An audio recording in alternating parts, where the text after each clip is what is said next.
Welcome to the Art of Conversation.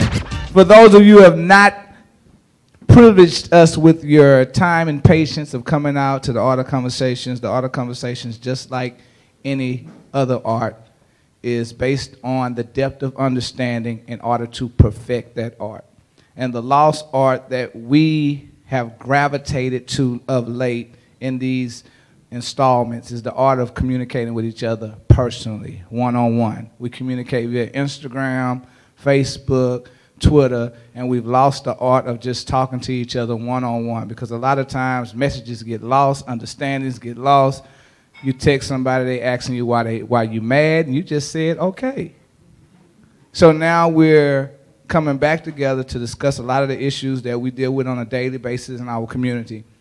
Get them out on the table, get other people's understandings, get other people's thoughts on them, so that we can take this information and disseminate it out for others to grow, because that's what we have to do. Based on everything that's happening in our community now, it's almost a must that we energize our base, African Americans primarily, and everyone else, but the focus is you first, and then you disseminate to everyone else. So the focus is now African Americans. The title of the night is Black America, Public Enemy Number One. And right now we are public enemy number one.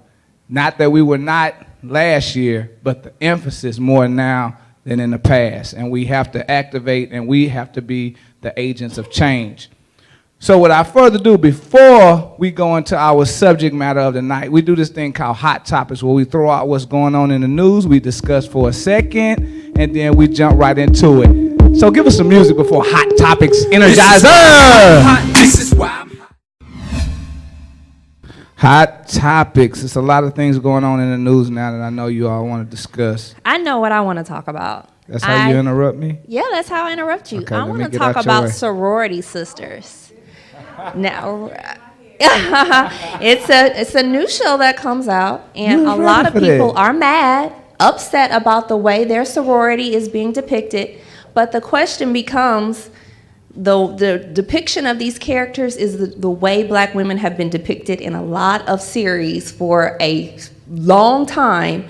So why now is it so upsetting? Why is it surprising? Why wouldn't it be sorority sisters or attorneys or anyone? Because the point is black women are being depicted as angry and not helpful to one another, always fighting, always bickering. So what do you think? You don't like sorority sisters. Why not? I'm not a member of any sorority, but I do, one of my sisters is an active member of a particular sorority. And one of the things that disturbs me about the show is the fact that not that it's addressing or it's highlighting a negative image of perpetuating a negative image of black women. What disturbs me the most about it is it seems like that's the only thing that they're portraying. Mm-hmm. And I know that the sororities and the fraternities that I've had access to, or the members that I've been involved with, are not, that doesn't represent that. What you see on TV does not accurately represent who they are as a group.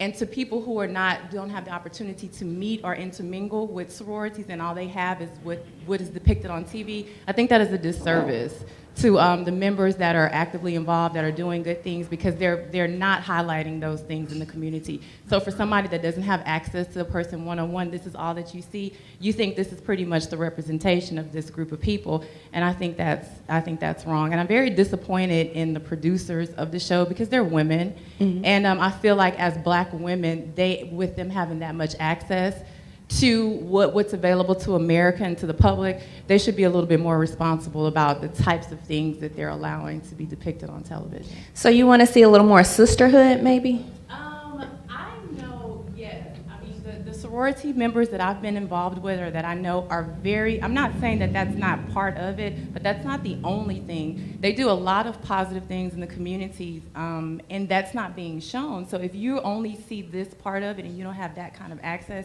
you think this is pretty much how this particular sorority is in a nutshell, and I don't think that's fair. I think if you're going to showcase that are depicted, you need to be, more objective and not focus on the negative parts of it. I think that's a fair assessment. Well, let me ask, and we have a special guest tonight from our normal masterminds. We have Ron Green, the city comptroller, joining us. Round of applause, round of applause. And you happen to be a member of a fraternity. So what do you feel about the depiction? Well, this is working. Oh, here we go. You know, it's interesting that you mentioned that the whole story is not being told, and I am a member of a fraternity, and you know, I'm a member. I'm an alpha, and I say all that to say this, and in about 2 months I will celebrate my 25th year as an alpha. I know I don't look like it, but I'm about to celebrate my 25th year, and the fact that young people get to this may be their first sort of exposure to Greek fraternities and sororities. I think it's a shame that if they only see the bad part. When I was in high school, that's when school days, I don't know if anybody else can remember school days from back in the day, that made us all want to pledge. We were like, oh man, this is great. We see the rough part, but they showed the college campus, they showed everything that was going on. I think it's like any other profession. It's like a politician, it's like anything else. If all you see are the bad actors and the bad apples, then that doesn't say a whole lot for the entire organization. And I can tell you as an active member, as a life member, we are college-educated people, first of all. And secondly, it's about service. No matter what colors we wear, we all are about service. And I think it would be a shame if they do not show that part of it. Right. I think when we saw VH1 stamped on it before it even came out, you should have known that it was not going to depict these African-American women in a good light. Mona Scott, who is the senior producer of Love and Hip Hop, Sorority Sisters, Love and Hip Hop, ATL, New York.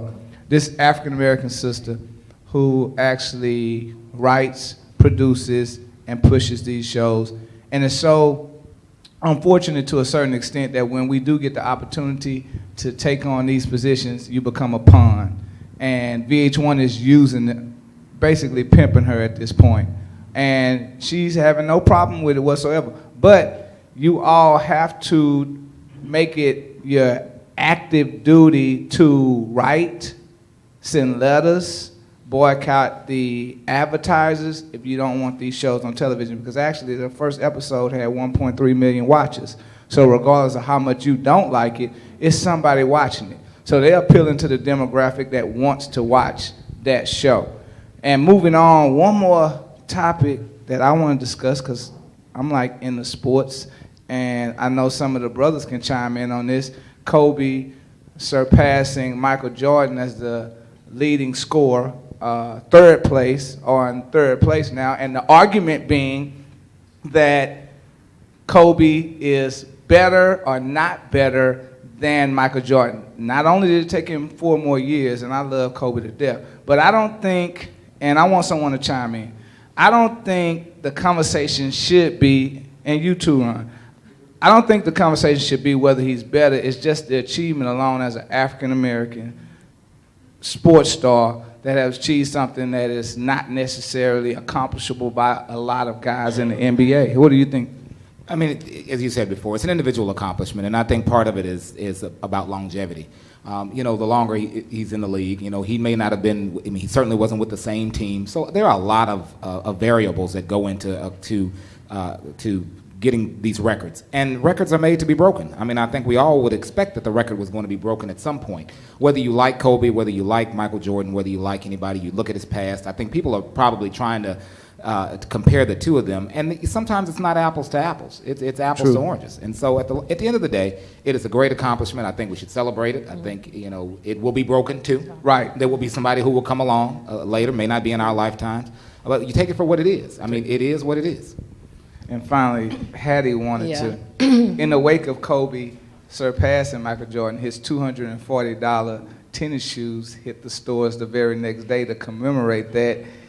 And Hattie, what are your views? Well, I don't know anything about sports, and I couldn't chime in on the whole sorority thing, but I just think when I think about Jordans and then the Kobe shoes that just came out, like you said, there were $250. I think it's just like really ridiculous that people are standing in these long lines. Hattie, when I was in high school, I stood. Why are you cutting me off? Because I stood in those lines to get my Jordans, and I'm wondering, what problem do you have with me?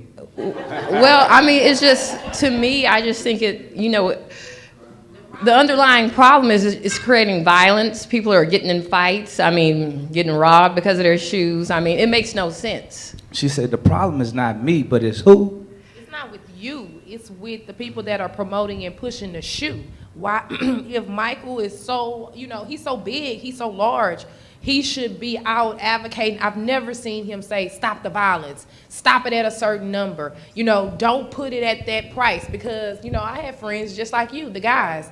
Everybody wants that shoe. Everybody wants that hot girl or boy, whatever kind of shoe it is. But, who's to say don't kill, don't stand in these long lines? I mean, who's? Well, let me say this. And that's so true. Is that a Jordan thing or is that a Nike thing? Because for me, I don't think Jordan has control over those things. I think a long time ago, Nike said, here's our deal, here's your cut, and I don't think Jordan is running anything when it comes to Jordans. I don't even think he wears Jordans. I disagree. I think He can stand up and say something about it. I think if Michael Jordan, the guy who wears those tennis shoes and made them so famous, said out loud to Nike, I cannot continue to support the shoe being this price because African American men are killing each other in oppressed areas for this shoe, I think they will change. I'm a teacher, so I work in the school, and I see kids, you official, you got on some Jordans. Right. I can't read. I work in the poorest community in Houston where, high schoolers, middle schoolers, most of them can't even read. You know what I'm saying? But you got your Jordans on, the kid that I actually mentored, it's validation. Yeah. It's validation. Exactly. His mama, I check on the grades and see what's up with all of that stuff. But he didn't even make honor roll or, snuck out the house. But, he gonna stand in line. But you said, sorry to cut you off, you said a key word, struggling with identity. I mean, where does this struggle stem from?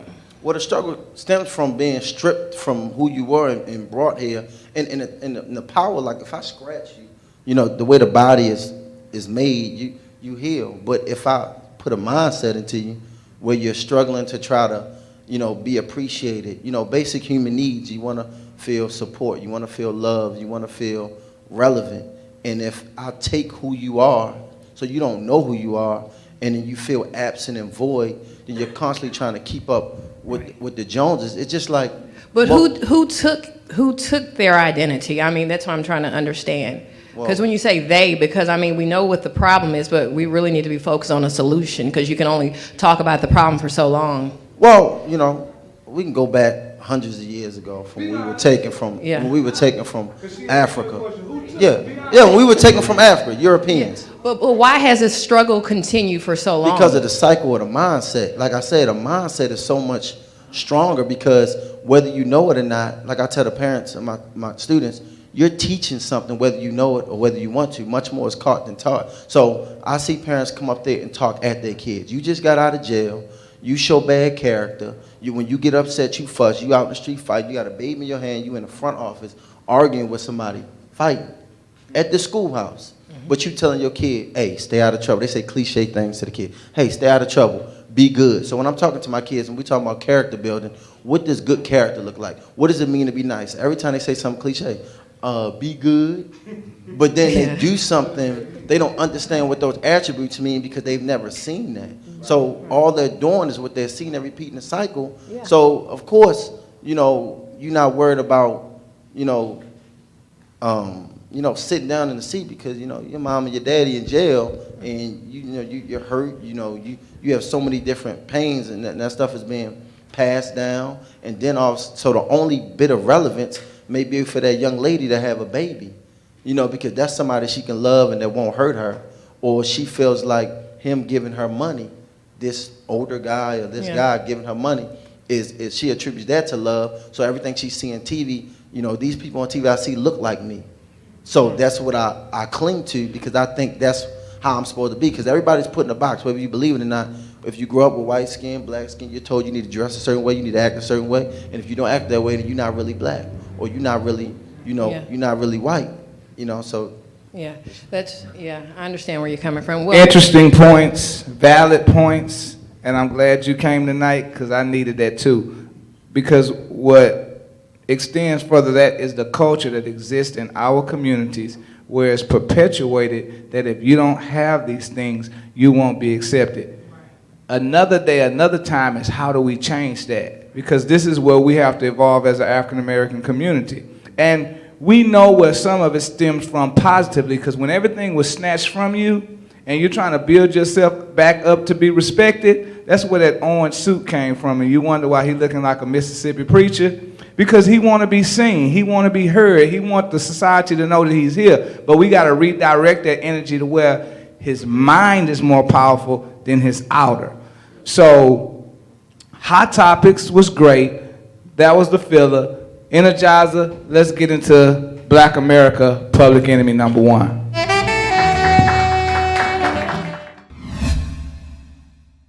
So tonight, it's funny, last time we were here and in our November Art of Conversation, we started off in our Hot Topics and we were talking about Ferguson and what we thought would happen with the indictment. And a lot of people voiced that they thought that the indictment would come back, no indictment.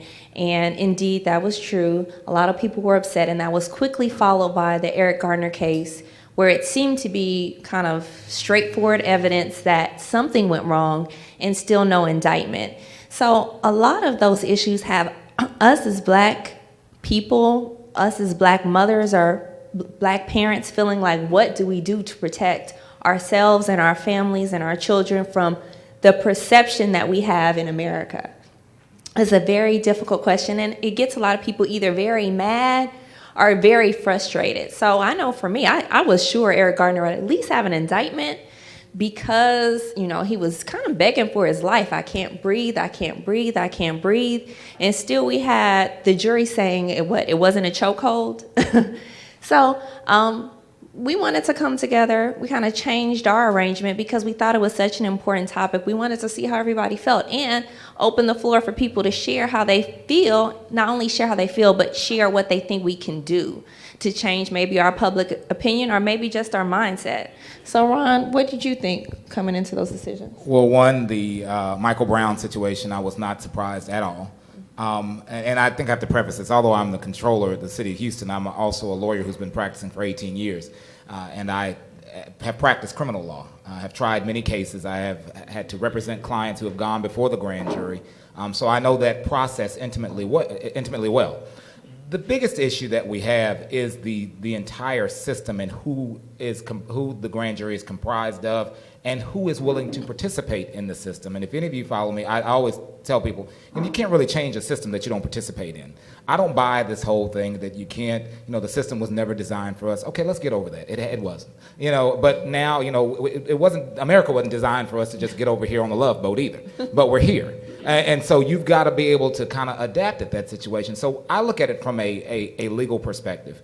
While we can protest about the verdict, or not the verdict, but the grand jury's decision to no bail, while we can discuss it, we can pick it, and I think all of that brings awareness. But for me, as a person who is going to go down to Harris County Court 1201 Franklin tomorrow morning, that can't help me. What can help me is if you're on that jury, that grand jury. And a grand jury is based on a volunteer basis. You don't get a summons in the mail for that in Harris County. And that, which is the tragedy of it all. So when you look at the grand juries in Harris County, they're mostly composed of people who either own their own businesses, they either are retired, a lot of them are white. My wife was a grand jury commissioner for a one time before she became a judge. And she, had the hardest time going and finding friends, because that's what you basically do. If you're the grand jury commissioner, I go and look for my people. Look at y'all, I got this grand jury. I need you to say, need you to be on this, to try to diversify it. And you want to be as diverse as you can. But I always tell people we kind of get caught up in this whole thing that the entire grand jury has to be Black. I think the most important thing about a grand jury, or even a full jury in a jury trial, is the diversity of those experiences, because I have tried many cases where I've had, mostly Black folks on the jury, and they have convicted my client. I've had cases where I've tried, and I've had no Black people on a jury, and they have found my client not guilty, because a lot of it is the experience. And I'm going to just say one thing. I tried a DWI once, and it was dealing with my client, whether he was drinking wine, or whether he had had a vodka and cranberry. And so I'm trying this case. Oh, he just had one wine, just one wine. Of course, that's my whole thing. He was not drunk. He was not. And so at the end of the day, I got a not guilty verdict back, thinking that I had jammed, my theory worked, I got everything. But there was this one white lady on the jury who said, all the rest of these people were talking about this, that, and the other, but I like stemless wine glasses, so I believe you. He was drinking vodka, I'm sure it was vodka, but my thing was, I didn't know anything about stemless wine glasses, but the fact that she did, and she was able to help my client, diversity of experience is what I'm saying. You need people like that. You need somebody who, when you're on a jury, and sometimes it's just a matter of a person talking. I mean, I have been before a judge where my client has, your judge, and what had happened was, the judge is looking over at me like, so, it's time for me to translate. I'm translating English. I'm translating Ebonics. You've got to have people with some diversity of experience. That's why we got to have everyday people on these grand juries. It's a tough commitment. But there are a lot of us who are real estate agents. There are a lot of us who do things in the evenings. Maybe you can spare 6 or 8 hours a week, or sometimes 10 hours a week. At the end of the day, that's what you need now, most immediately. Now, changing the entire process and the system, that comes over time, which leads us, and I think we'll get to that later, is in its most elemental function, how do you change the system? Well, the easiest, fastest, freest thing to do is vote. And we talk about voting, but I know we all know people who will march but not vote. It is one of the things that makes me the most upset, because it's how you really participate in the process. Really not just yelling with a voice, but making sure your voice counts and knowing how that process works. We've forgotten the rules of engagement. I'm old school. But we were never taught the rules of engagement. No, that's not true. Because there's a grassroots effort at the elementary school. Police officers are our friend. Yeah. Doctors and lawyers are our friend. The problem is that it's not being reinfused at home. So the rule of thumb is, if you're pulled over, you're to comply. None of this, y'all, man, why you pulling me over crap. At that point, you are setting the rules. You should know when there's a person of uniform in front of you, you are to comply. Simple. Simple. It's not even a game. It's the rules. It is the rules. We are enforced. We are a country based on laws. And the law is to follow what an officer of the law is telling you to do. If you don't, then things happen. For instance, with Ferguson. The young man established the protocol prior to that officer getting there. Unfortunately, he lost his life because of that. No one wants to take life. Taking life is not easy. It is not easy. And for any of you who've never been in that situation, you can't really comment on it. You just can't. Because you don't know what it is to feel fear. Anger maybe, but fear is totally different. And you do things and not realize you did it. The chokehold, whether it was a chokehold or not, I've been there. Trust me, I've been there. And it is not an easy call. And unfortunately, because there's so much chaos going on in the world, we're focusing on the hot button issues. Rodney Kings, and there will always be a Rodney King. There will always be a juvenile delinquent, whether it be white, black, or whatever, that's not following the rules. And all of a sudden, everyone's jumping on the bandwagon to defend actions that were really unlawful. Well, and we have someone who has a comment over here in the hat. She's had her hand up for a while. Right. But I think something he said triggered right here with the white shirt. Okay. But I think it triggered something that I think is an important part. If you're going to call it a rule, I think you mentioned something, and that is fear. And I think that automatically changes the game on how people react. And it's because the perception of black men is for white men to be fearful of them. And I think it's different. We all have Caucasian friends or white friends, and the way they react to the police is not in the rules of how you, as a black man, as a black woman, are expected to react to the police. And I have seen them go off. Right. OFF on the police. And- And then the police just say, okay, yes ma'am, no ma'am, I'll take your license. Like, here's the ticket. Bye. Go And you go have on your to life. know, and you have to know the culture within the police department is different when I, as an African American, have to be told the rules. So why is it that I have to know a certain rule to comply, but this is not perpetuated or told to any other race the same way? Why is it that I have to know, put your hands on the steering wheel? How many times have you seen a Caucasian being pulled over and they put their hands on the steering wheel when the officer is coming to the car? It does not happen. No. So who are those rules made for and why? I don't even do that. I don't either. Because there's something. It's not just. It's rules. coonery to I me. I'm being it is. honest. This is what I think part of this is. You've got some, and it can be cultural. It can, because it happens in rural Alabama. White people get beat down by the cops all the time. It's just who's out there. But I think you have to look at a situation where, and I'm not a police officer. I've defended police officers. I've defended people who have been beaten by police officers. All of the above. It is a certain sort of a situation that I think culturally. Let's start from, let's say, maybe some of your students.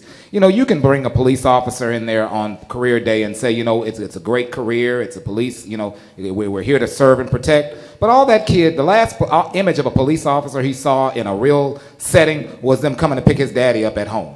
How do you combat that? It goes both ways. I get it. And so part of this is, I think it's education. Everything to me kind of falls back on education, because I think there's an education in everything.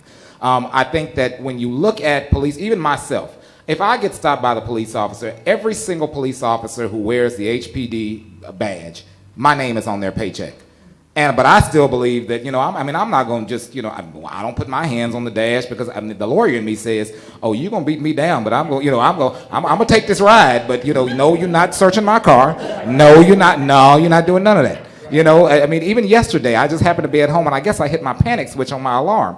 I walked up to the door. I had no fear that I was going to get shot or anything like that, because I knew where I was supposed to be. The police officer, I had shaving cream on my face, everything. He knew who I was, after he had recognized me. But it's just this comfort level, because I just think that, one, I know I'm not doing anything wrong. I know that if you find something in my car, you set me up. So, because everybody likes to say that. As a lawyer, I've heard that. They planted that on me. I know, sometimes, whatever. How many cops ride around? It could happen. I'm not here to defend police officers or defend anybody. But I am saying that there is a certain comfort level when you know a police officer personally. A lot of these kids don't know, they don't have a cousin that's a police officer, an uncle that's a police officer. They've never seen any of that. And I think that goes back to just, where our education system is, and where, and I don't blame it on the education system, because typically that child's parent was a victim of the educational system that he got. The one thing that I learned as a lawyer, the common thread, whether I had a white client, black client, purple client, whatever, when they wrote me letters from jail, and first of all, I always knew it was a letter from jail because the envelope was written in pencil. And then the other thing was, it was education. It didn't matter whether their father was there, their mother was there, because I think everybody has a story of where either you are a single parent, you were raised by one, whether you were raised by two, it can happen, and you can come out successfully. It is this educational system, I think, that has really failed. It has failed them, but it's not just the educational system, because as a parent, I can tell you, you can only parent to the level at which you were parented if you don't do something else to augment that. If you were parented at a 6th grade level, and by the time you were in 6th grade, and your parents were parented at a 6th grade level, and they just said you're on your own, and for the rest of your life, that's all you're going to give as a parent, unless you try to break that cycle.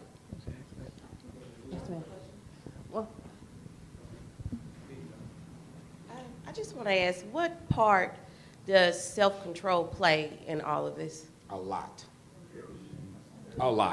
But part of that is, if you grow up with, like this man said, with a mother with no filter, what kind of filter are you going to have? Or a father with no filter? If every day they walk in and, they going to go up to the school, I'm going to show that principal something. Yeah, she going to get it. I fear for y'all. I know what my child goes to Roberts Elementary. It's 10 black folks there, but so I know the teachers don't have to worry about what you have to worry about wherever you are. The closest school to me is Thompson Elementary. I know that off of Scott Street. I know it's probably a little bit different than the school that my child goes to. It's all HISD, But at the end of the day, self-control means something. But, you know, if your mother is like, you better not let them do that to you, you better Right. go in there and cuss them out. Right. You know? And then That's a problem. The flip side of it, which a lot of us do not see in some of these communities, some of these kids got mothers that wake up looking for a fight. Yeah. Literally. Mothers that are frustrated, mothers that have so many issues, and the only way that, and you have women who fight with their men and they accept it because that's the only form of love that they have ever experienced. If he don't hit you, he don't love you. That is psychologically retarded, but it does exist in the community. And you have children and young boys growing up with this mindset, and when you finally meet them, you look at him like the worst child in the world, but you got to look at the context by which he was raised, because he didn't raise himself. And did you want to say something? I know you. I mean, I think that still goes to education. If you are aware of the society that you work in and you're aware of the dynamics and the makeup of the people that you interact with on a daily basis, then you're going to respond to situations with those contexts in mind. So I think it still goes back to educating yourself on not just things that are in the book, but educating yourself on this particular group of people. And then I think as a people, we also need to hold ourselves accountable. Like I think the gentleman mentioned, one of the issues that I have is WorldStar. If you don't interact with a group of people on a regular basis and you don't know them intimately, and these are the only images that you get, this is what you expect. And we as people, we perpetuate those. We post those videos on Facebook, we share them, we laugh at them. I've seen videos with mothers twerking with their 2- and 3-year-old daughters, and they pass the videos on and on and on and on to Facebook, and I'm like, this is ridiculous.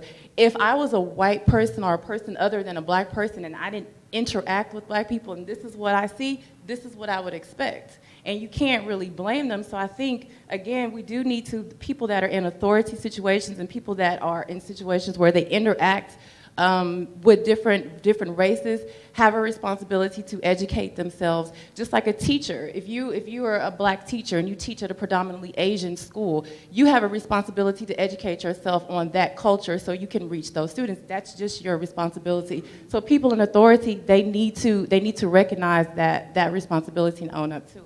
Let me throw one thing out there that I think as African Americans, we all have the benefit of. And I don't know about you all. I mean, I think I've been marginally successful in life.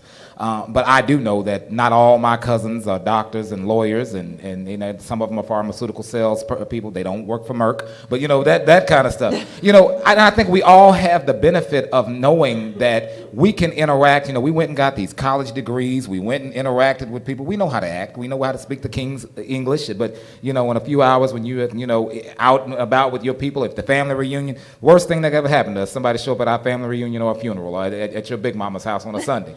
That's when the real you comes out. That's good because we know how to interact in any setting. There are a lot of our people that cannot interact in any setting. And I think it's the social settings that we're in. Not that, you know, we're all good, you know, you're better than us, you're better than that. No, I live off Scott Street right now. I mean, I grew up off Scott Street, it's all in me. But, you know, but when I'm down here at 901 Bagby, you know, I'm the second highest elected official in the city. I know I can't just, you know, all Scott Street can't just come out of me in every meeting. You know, it just can't come out in every meeting. But, you know, there are times that it has to, and I have to let them know that it's still there. You know, but at the end of the day, that is, I think, one of my biggest assets, and I think one of many of our biggest assets, and even as a lawyer, I found that to be a very big asset for me, is that, you know, I was the paid buffer between this white federal judge and this person at the street. You know, that's not really what he meant. No, don't say that. You know, you're at there in front of the judge. You know, let me take this. Somebody that has to provide that buffer. But luckily, I mean, I am trained to do the buffer. But I think growing up, I mean, I grew up in Third Ward. I went to River Oaks Elementary. My parents knew early enough. Okay, we need to send y'all somewhere else. You know, you can't get everything from the hood. And you know, and we're gonna work hard. We're gonna send you where you need to go. But everybody doesn't have that drive. Everybody, you know, there's not a parent who will get up and go wait in line to get your child into the best free school in Houston. You know, because that happens every day. You know, see, people don't show that line. where people are trying to get their kids in magnet schools and health professions and those kinds of things. I mean, I think that's the tragedy in it all. We all believe that, lines are good, and I'm always telling people, go vote, and don't worry about the line. But at the end of the day, there are things I think that benefit us. And we believe in, Jordans are going to benefit me tomorrow. If I can stand in line tonight, they're going to benefit me tomorrow. But these other things will benefit me in the long run, and we don't, I think, teach enough delayed gratification. And part of that, I wonder, has to do with like your socioeconomic status. I think they make it more like a black thing when there are levels to everything. And a lot of times, a poor black person, a poor white person may have the exact same mentality. They may have the exact same vernacular. They may have the exact same everything, but that white person has a bigger opportunity to get out of poverty than a black person. For various reasons. But for someone who's already down at the bottom, you can't see the top, and you don't have the education that you think is the ladder to get you to the top, how do you bridge that? How do you go from, we're both from the tray, how you go from the tray, the bottom, wherever you're from, and really say, I can live not just where I am. I don't have to live in the CUNY homes. One day, in 10 years, I'm going to live in a big house off of McGregor. All right, so, well, actually, just to speak specifically to the point that you made, what you will find if you speak to people who rose above their surroundings, their circumstances, and their familiar environments for something different, these are people who say, you know what, whatever this is not what I want. I don't have to know how I'm supposed to get there. I don't know what the route is to take, but I'm going to do it. And that's one of the things that separates humans from animals, right?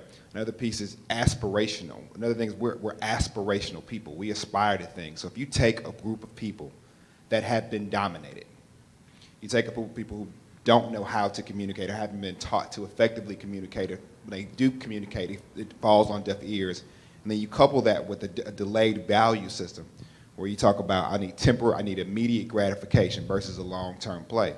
Well, that's what happens. So if a child's value is, I need to be popular at school, or I need to get handshaked, or I need the boys to look at me on the block, versus, I can be a nerd today, but I'm a stunt on them when I'm 25 with this fresh job and this opportunity. That's a different thing, but they don't see that. And you can even look further into other areas of culture when you look at our musicians, when you look at our ball players, et cetera. The minute, a lot of times we get some bread, we get a little change in our pocket, what do? We want to show that we're dominant, we want to dominate what we do, and we want to go get all these aspirational things and then have us go broke immediately. But I think when you talk about it from education, but even education without direction is pointless. You can teach somebody everything without the drive, or take somebody who didn't get to go to the right schools, right? Or didn't have the right mentors, the right role models, but just knowing that there's an opportunity to do so if I see it, which comes down to somebody looking, searching, and believing, hey, you know what, I'm not my damn stereotype. I don't care what you say, that's not who I am. I don't have to be like my pop. I don't have to be like my mom.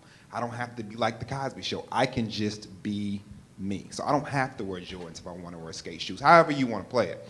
And I think besides education and for our kids, right, pushing individuality on them, because that's where freedom lies, in individuality. Because if you understand that you're an individual and you can be an individual, everything else will stem from that.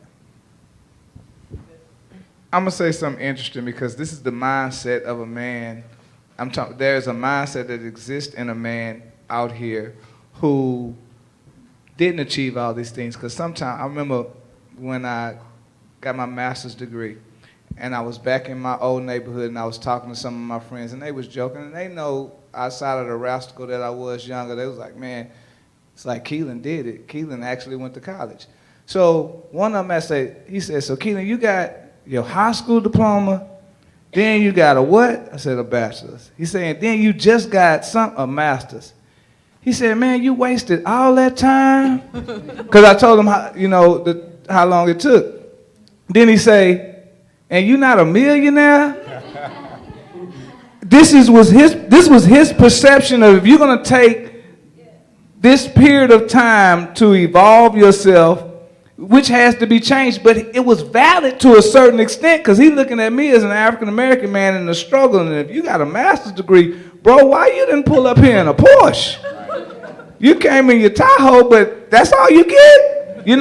But I had to kind of explained, which he still wasn't trying to hear, kind of explained the evolving of a man and how much of education is going to play a part in me raising my children and my continuous success. And not to say that I won't be a millionaire one day, but his perception was that if you go to school that long, and it's a part of the patience that does not exist in our communities. Because like he said, we want instant gratification. If I do this, I need this tomorrow. And that's what has to change. You had a question? I had a comment. Okay, comment. I was just saying that, you know, this is a multifaceted issue, and I do get that, and I had to speak after this intellectual. I would have to speak after him because he went in.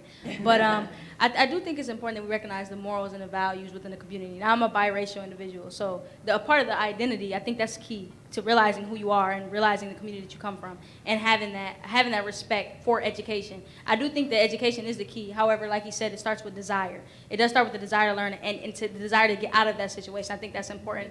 But as much as we play on education, I think it's important that we recognize the education of whites, our oppressors. Because as much as we recognize the lack of education in our community, we don't recognize the lack of education in these police officers. Because these guys are coming in with high school diplomas. They're not coming in with master's degrees like my brother right here. So trust and believe, he doesn't know that he comes from a white hick town and that all he sees is what we portray on TV of black minorities. So when he pulls you over, what does he expect? And I do think it's part of our job to the young lady. I do think it's part of our job to educate our young brothers and sisters to, when you get pulled over by the officer, whether you like it or not, bro, you got to obey the rules. Well, I don't care what you like. You didn't make them. I didn't make them either. It's not my fault that I'm oppressed. It's not my fault. You know what I'm saying? I come from an inner city community, and these were our morals. If I get pulled over, I got a half sleeve of tattoos. He may even think I'm a man. You know what I'm saying? This is where I come from. So even though I'm working on a master's degree, I understand that when he pulls me over, okay, sir, I understand, sir. Yes, I'm a female. My name is Michelle. Yes, I have to understand that. We have to understand how we are perceived. I didn't understand how I was perceived until a police officer, my colleague, told me, bro, you don't look like you got a master's degree. You're working on a master's. You look like you in the streets. So if you don't clean that up, you can expect everything that's been coming to you. So we don't know that. And we have to be told that. And I think the best thing we can do as a solution is to lead by example. And that's all we can do, to see politicians, to see people that look like us, and make education look cool. This is what it is. This is cool, bro. You can do this. You know what I'm saying? So I try to make politics look cool. I try. You do a good job. You do a good job. But to that being said, I think a lot of it's about educating yourself and not miseducating yourself. Really taking it on yourself and not saying it's not what I heard from a friend. I heard this around the corner, because I hear a lot of people state what they think their rights are when it comes to the police. And I'm an attorney as well, and I'll be like, you should not do that. That's not a good idea. They're like, I know my rights. You can't tell me this. They can't tell me that. Okay, if all you know about it is you got it from a Jay-Z song, no, you need to stop and really find out what the restrictions are, because it's different in every jurisdiction, and you should know. Don't bet that Jay-Z not going to bail you out. You cannot quote him and he's going to be like, oh, bet. Don't touch my glove compartment. No, you really know what those rules are. Educate yourself is the point. Don't just expect that it should come from somebody else. It should be, like most things, self-motivated and self-guided. Let me just add, I'm going to cut you off, but I said something earlier when I said the police, stop me, and I know you're not checking all this. Anybody know what a SPIN number is? You get that when you go to jail, and you now have a number for the rest of your life. Well, as lawyers, we get a SPIN number as well. So by the time they have stopped me and run my plates, they know my SPIN number. They know I'm a lawyer, so they already know I'm gonna talk a bunch of trash. So. But I don't encourage other people to just say, well, no, you're not going, check my glove box. Now if they got probable cause, if they smell the weed once you put the window down, that kind of stuff, that could be a little different. But when I say that, I don't want to give people the wrong rules. Go out there talking all that trash like I can, because they know that my SPIN number is not a jail SPIN number; it's a lawyer SPIN number.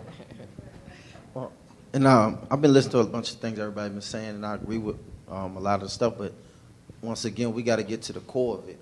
The identity crisis with the African Americans in this country is so deep. We're taught to hate the cops. We taught to buck the system. Every role model, whether you think that guy is unattractive or whether you think he can rap or whatever, the fact that he's on TV, that he's in that limelight, that's telling your mind, accept it. That's what it's saying. So, and even like they got the type psychoanalysts and psychiatrists working for these countries, and it's like, I think it's 6 corporations running, filtering everything that we see on TV. They call it programming for a reason, because you can control your conscious mind for the most part if you're educating yourself, but you can't control your subconscious mind, and what's consistent wins. So I constantly see black males, hyper-masculine, hypersexual, aggressive, in the newspaper, on the TV. It was a lot of peaceful stuff in Ferguson, but they only publicized the negative stuff. So we think that these people are like this. So when I met Katie Mills and I'm trying to figure out where the Nike outlet at, and I happened to ask a white woman, I was like, hey man, which way, excuse me, ma'am, you know which way the Nike outlet is? And she gets scared, and her daughter gets scared. I can partly blame her, but I can't just all the way blame her, because everything she sees is telling her that. Right. So if everything that I'm seeing telling me I'm tall, I'm supposed to hoop, I'm going to think I'm supposed to hoop. I'm big, you too big to be crying. So am I supposed to cry if I'm small? You know what I'm saying? We got all these stupid things that we believe, the solution basically, like everybody talking about boycotting Black Friday and all that stuff. No, I think we need to boycott everything that puts us in a negative light. We need to educate us. And granted, there's always going to be these pawns, because there's all these educated people and these good rappers out here, but you can always go find somebody who's not talented that the record label can make more money off of them, because they're not going to ask for this. They're not going to be vocal. You know what I'm saying? So they can find somebody, but we need to stop supporting that. Yeah, it sounds good when we shaking our head, you got a drink in your hand, you're having fun. But let's think about what it's doing to the subconscious mind. Let's think about what it's doing to our children. Because if you think about somebody like Hannah Montana, what's her name? Miley Cyrus. She's the butt of the white community, unless you're just a liberal. You know, she's the butt of the community for them. But she ain't really doing too much different than what the black female role models in the entertainment industry is. So the butt of theirs is who we lift up. We ain't even thought about stuff like that. Everything, listen to some of the stuff that these rappers are saying. You know, they just say, they screaming Paru, Suwu. That's blood. You know, that's all this gang stuff. They saying it like it's cool.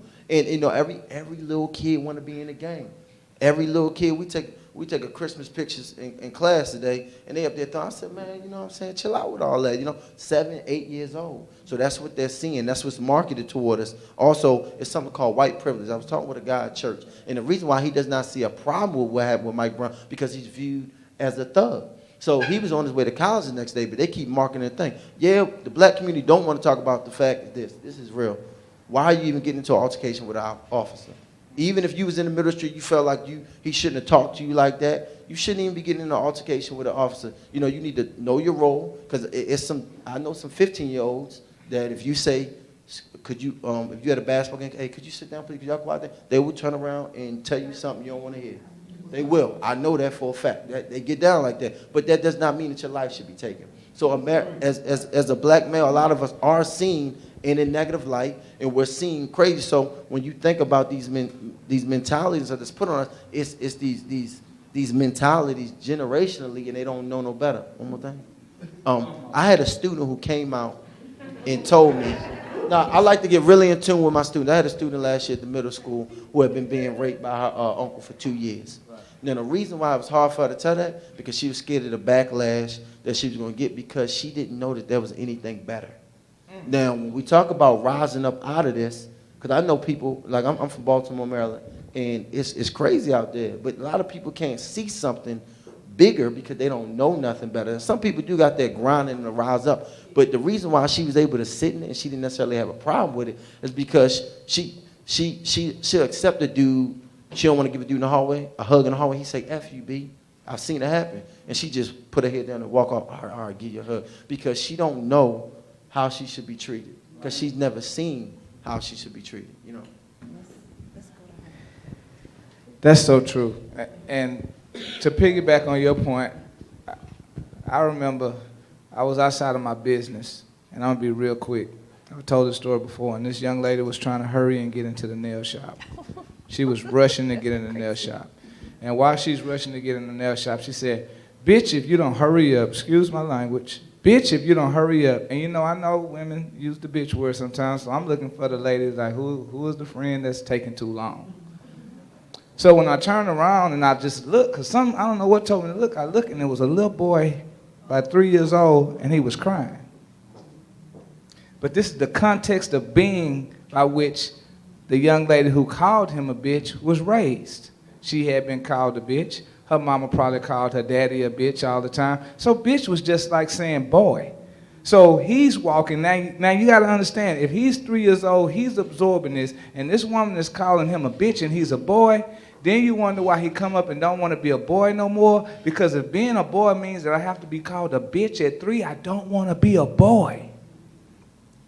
And to each his own in relation to how you evolve yourself, whether you like being a boy or a girl. But this is very unfortunate that this exists. This is the dark side of our community that sometimes we don't see, that we have to know exists for us to solve the problem. And to your point, brother, we have to be more conscious about addressing the issues in our community that cause us to digress. Because we play a part in a lot of this stuff, but we got to seriously say, this has to stop. I have to say, brother, you cannot continue to act so stupid.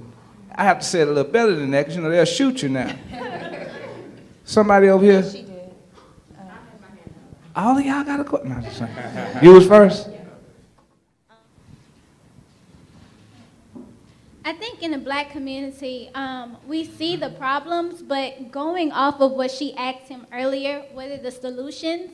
I think one of the main solutions we need to have is we need to vehemently attack our stereotypes, because it's because of our stereotypes that police officers are afraid of us. It's because of our stereotypes that when Caucasians who've never met a black person in their life see us, they see us as a negative light. It is because of our stereotype that we have to fight so hard to be on the same level, on a below average level as anyone else.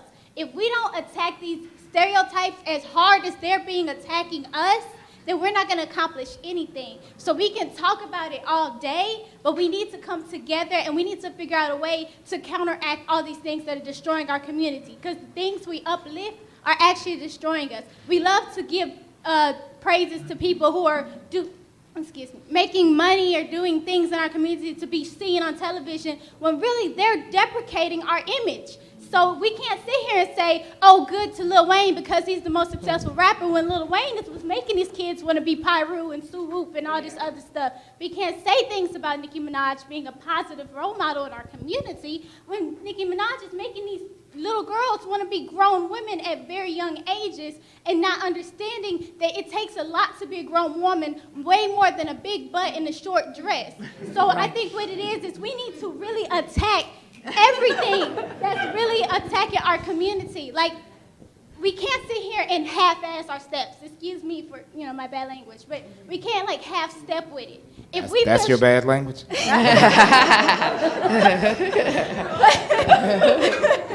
But if we say we feel strongly about it, then we need to attack it fully, because I work for the police department. So I see both ends of the spectrum all the time. And if someone feels threatened, they are going to act in the most high-level way. There is no, I'm just going to give you a warning or a warning shot or anything like that. If you have an issue or you feel threatened, you're going to react at the top level of your threat level. So if we are looking threatening to people and if we scare people, we need to attack that stereotype, because that's what's holding us back. Because when they see our negative stereotype, they look down on us. When they look down on us, they make us feel bad about ourselves. That's when we start changing ourselves to fit more like them. And at the end of the day, nothing's being accomplished, and we create the same cycle for over 50 years since Martin Luther King has died, and we haven't taken not even 3 steps up in our community. So but at what point do we take entertainment for what it is? Entertainment. Exactly. I'll be the first to tell you, I had great seats at the Lil Wayne concert. All of it. Jay-Z, On the Run, everything. I'm gonna do it all. I listen to rap. I do it all. But I am. But and the thing that I look at is that I'm probably one of the oldest people and probably the oldest person in this room. In that when rap, I remember life pre-rap. When Rapper's Delight came out, all that stuff. But when I start, even now, I'll listen to it. My 9-year-old, may listen to it, but he just listens to the music. But at the end of the day, as a parent, I have to say that is not reality. And because you see what reality is. Yeah, Nicki Minaj is just selling records. At some point, we've got, not only do we have to debunk the stereotypes, but parents have to stand up and be parents at some time. That's right. Okay, and I have an answer for that though. About when do we stop buying it? what it is when it comes to entertainment, and we can say we can only take it at face value like that, but here's the thing. It only counts as much as we're buying into it. So who's buying the music and who's buying into it? Because if you're simply buying a Lil Wayne album and you just hear Lil Wayne and it's nothing big, you like the beat, you turn it off, and you don't think anything of it the next day. But if you're actually buying Lil Wayne and then you find yourself emulating Lil Wayne, you find yourself thinking along the same track as his songs go, then you're buying into it, whether you're doing it consciously or subconsciously. But a lot of people are doing it subconsciously. We've seen it since this love and hip hop ratchet whole trend has been going. Excuse me, my bad language again. That's bad language. Yeah. But that bad, stereotype. We've seen women like mold themselves into those women. We've seen it in the last 10 years since like Flav and his show. So if we're seeing it actually as an effect in the community, not a cause and not a side situation, an actual effect, then that means that it is being bought into, and we I need got to you. change it. I agree with you, but I'm still waiting on Carter 5. Everything you said is correct. And I will admit that I still listen to rap music. But no, it is something wrong with rap. I'm mature enough and intellectual enough as well as my brother here to be able to decipher the difference between. But we do have a group of people in America that don't have the capacity to be able to look at it and pick out what's real and what's not. They're perpetuating it, and this is who they are. That's why when you just mentioned Sue Woo, I know I don't want no parts of a game. But that young man who does not have a father figure that has reached a plateau of success by doing it the right way, Sue, just like the culture in Houston, Texas, and I know you know, swingers, elbows. There are little boys right now that's 12 years old that are waiting for the day because all they see in their neighborhood is the guys who have achieved a certain level of success when you can put some swingers on your Cadillac. So you have a 12-year-old in this world who's waiting for his 18th or 16th birthday, and his biggest thing in life is not getting a diploma, it's to get his first set of swingers. Exactly. Yeah, now they got the little bitty cars. She's already sending him to jail at 3. This is your penitentiary ride. I'm from Fifth Ward. I got 15 tattoos. I got Death Before Dishonor on my chest. I got 15 everywhere. So what I do now, I created my own company. I'll come to your school too. The name of my company is Universal Elite Aerospace.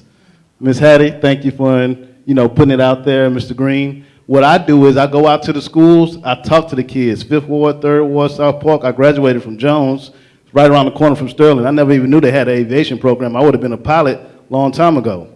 Right now I got 8 pilots that work under me, all white boys. You know what I'm saying? So what we do is we go to the schools, we go to the Boys and Girls Club. None of the kids scare me. I grew up in 5th Ward in the 80s and 90s. Ain't nothing gonna scare me. So when I come and show them, they're gonna see something different, like you were saying. They wanna be something different. Derek Muhammad is one of my closest friends. In order for them to be something different, they have to see something different. So when I have my flight suit on and I go to these schools and I show them that you can be a pilot, the guy that works above me, he makes $180 per hour at United Airlines. $180 per hour. These kids can do it. If I can do it, they can do it. So that's the solution. We got to get them exposure. We got to get them access. And they need to see somebody like me who came from where they came from. My mother on drugs at this very moment in 5th Ward. But I'm in here talking to y'all. So yeah, I know I agree with everything y'all saying. I don't watch Love and Hip Hop, none of that stuff. But I guarantee you, if I can do it, they can do it. Universal Elite Aerospace. Google it. I done been on 97.9. I was a keynote speaker at Purdue University in Indiana. 5% black people, and they chose a dude from 5th Ward to come talk to them about putting minorities in aviation. So that is the solution. We have to expose them to different things. We have to get them access to different things, and we have to show them people who came from where they came from who made it.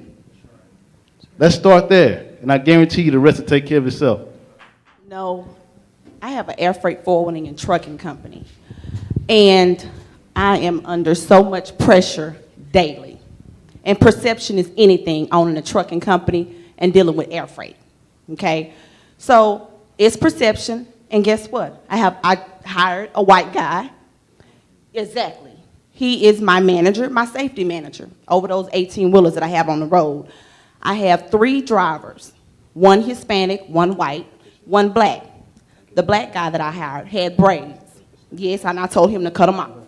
You driving in big rigs, I don't want you to get pulled over, because if I get DOT'd, you lose your check, and I don't play. So that's how I deal with my perception, because at the end of the day, when DOT walk in pronto, I have to deal with them. When TSA come into my place, I have to deal with them. So that's how I deal with my perception, and it is what it is. I'm a black woman, so I had to have somebody white on my team. I had to have, it is what it is. It is what it is in my industry, for as trucking and air freight. That's how I deal with my perception in my business. One question to ask you.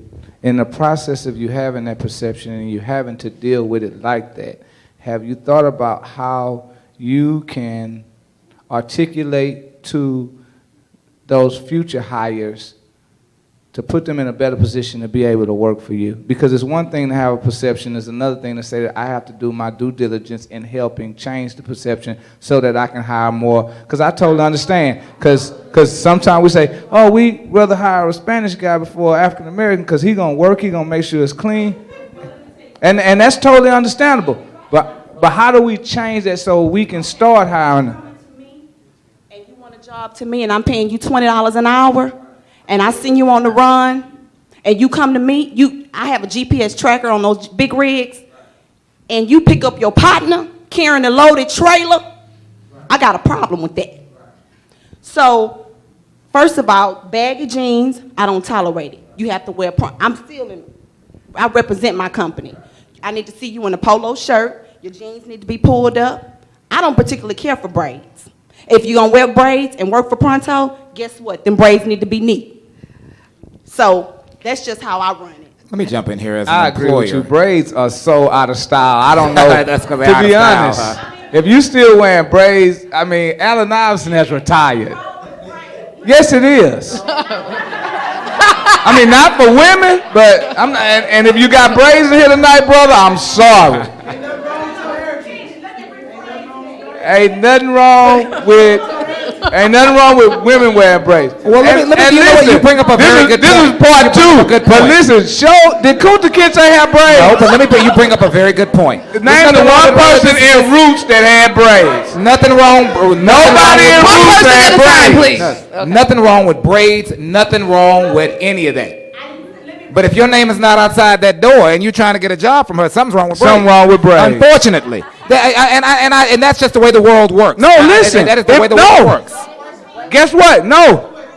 That's the way if you want to wear braids, start your own company. That's my thing. You can't make me, if I build my company from here to here and I have standards, you can't come through my door and say, hey, I want to work for you and I'm going to wear braids. No. What you want to do is start the same company I have. What?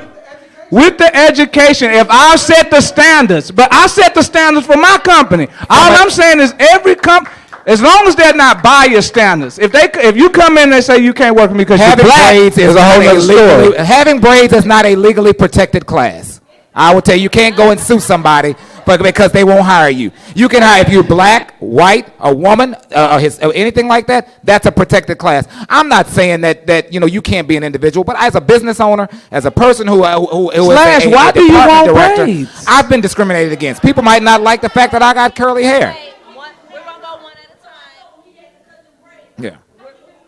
I get it. I get it. And I think that's where we run into problems where people are like, oh, you don't want me to be an individual. You don't want me to do Slash this. Slash is a fad because, to be honest, it actually didn't become supposedly a part of our roots until Allen Iverson and them boys started wearing them on the basketball court. I did not see this trough of guys with braids. Oh, where I'm from, there was always somebody braiding somebody up on the porch. Where I'm from, that's always happening. Well, everybody has opinions about that, but the point is you have to live in reality. If the reality is like people have perceptions on how hair. you look, the same way if you could say, well, I can wear my pajamas to this job interview. But I'm not saying that. Okay, wait, hold on one second, because we do need you to hold your turn just because that's the way the artwork. Due to time constraints, we're going to have to wrap this up. And I just want to ask for 45 seconds of silence for the 45 men and women that were killed, African American men and women that were killed this year due to police violence. So we're not going to read the names because we don't have all 45 of them listed. Did you want to say a name? No, I just want to know. Is this the person? Is this what you're talking about? Yeah, but we're not even going to mention them anymore. And So a few seconds of silence. a few seconds of silence. Okay. Yes.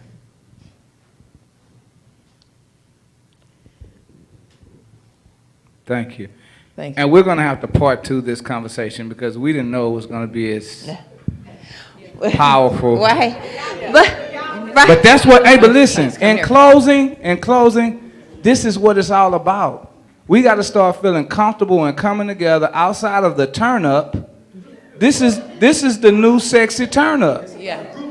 It's about group economics. You're right. We have to pool our resources because if we want our children to be in better schools, guess what? The African American man and woman spend $1.1 trillion as of now each year. So you have another man that's another color who look at you when you say, hey, we need better education, and we live in America. Taxpayer dollars should go towards education for African Americans, as well as other things that we are disenfranchised from. But when they look at our buying power, when they see how much money we spend a year, you know what they say? The hell with you, because you actually have enough money to start your own school system, educate your own kids, and you don't even have to worry about the white man doing nothing in your school system, but you want some Jordans. And you don't think they know you in a long line for Jordans, but you won't open up your own school? Yeah. So this is what we have to start thinking about. How we going to pool our To be honest, all the NBA players, they could have started a bank by now. Yeah, and let's save that for part two. But that's part two. But we have the I Can't Breathe t-shirts tonight for $20 to support this cause. Please, if you have your 20, get your t-shirt so we can continue these movements. Yes, and I want to acknowledge the children that are in the audience tonight. I want to thank you guys for coming out. I guess your dad brought you because this is because like they say, the youth are the future, and with them, we can bring about positive change into the world and make a better tomorrow. And we'd like to also thank the comptroller for coming out tonight because he had 1 million places he could have been, but he decided to come out and work with us. And one more thing, we want to make sure you know about our next event. It is January 24th. It's a Saturday. What are flyers? There are flyers for it in the back. Okay. It will be a brunch. It will be at Davis Street, which is a great new restaurant. It's black owned and it's a new black chef. So we hope that you're able to come out. The conversation will be about cuffing season. It will be pretty cold. We have a great brunch menu. If you're not booed up. If you are trying or in the process, it will be a pretty fun conversation. So we hope to see you all there. One last thing, what we started off talking about, Ron mentioned the grand jury. If you do want more information on how you can get on a grand jury, you can go ahead and just put a check by your name where you signed up. I personally will make sure to send you out information. I'm a notary. I can notarize it as well. If you want to be on a grand jury, we certainly will help you along with that process. So thank you again for coming out. Make sure you pick up a flyer and put a note in about if you want a grand jury application. Nicole wants to mention something before we close out. Hey guys, really quick. If you haven't done so, please check in to River Oaks Event Studio and hashtag the Art of Conversation.